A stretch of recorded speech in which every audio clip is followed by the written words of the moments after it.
கடவுளே, என் மனைவி பேச்சு குறைக்க சொல்லு. இந்த வரம் மட்டும் கொடுங்க கடவுளே. என் மனைவி பேச்சு குறைக்க சொல்லு கடவுளே. இதாங்க பேக்ரவுண்டு. பாருங்க இப்போ இந்த அந்த அம்மா என்ன சொல்கிறாங்க. கடவுள் ஒரு நாள் பக்தன் எதிரில் வந்தாரா, கற்பனையாக இருந்தாலும் எடுத்துங்க. அதுலேருந்து பக்தா உனக்கு என்ன வேணும்னு கேட்டிருக்கிறாரு. நான் அடிக்கடி அமெரிக்காவுக்கு போகிறேன், இந்தியாவுக்கு அமெரிக்காவுக்கு ஃப்ளைட் சார்ஜ் தாங்கலை, அதனால் ஒரு ரோடு போட்டு கொடுத்தீங்கன்னா சந்தோஷமாக இருக்கும், நான் நிதானமாக போய் வருவேன்னா. முடியாததெல்லாம் கேட்காத, கம்னு இன்னொரு வாரம் ஆப்ஷனல் தரேன், இன்னொரு வாரம் கேடு. என் வீட்டுக்காரம்மாவை பேச்சை குறைக்க சொல்லு. இப்போ ரோடு கட்டிய சிங்கிள் ரோடா டபுள் ரோடான்னு.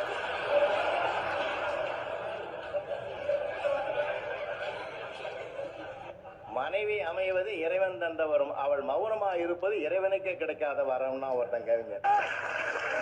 கடவுள் ஒரு நாள் பக்தன் எதிரில் வந்தா எப்படி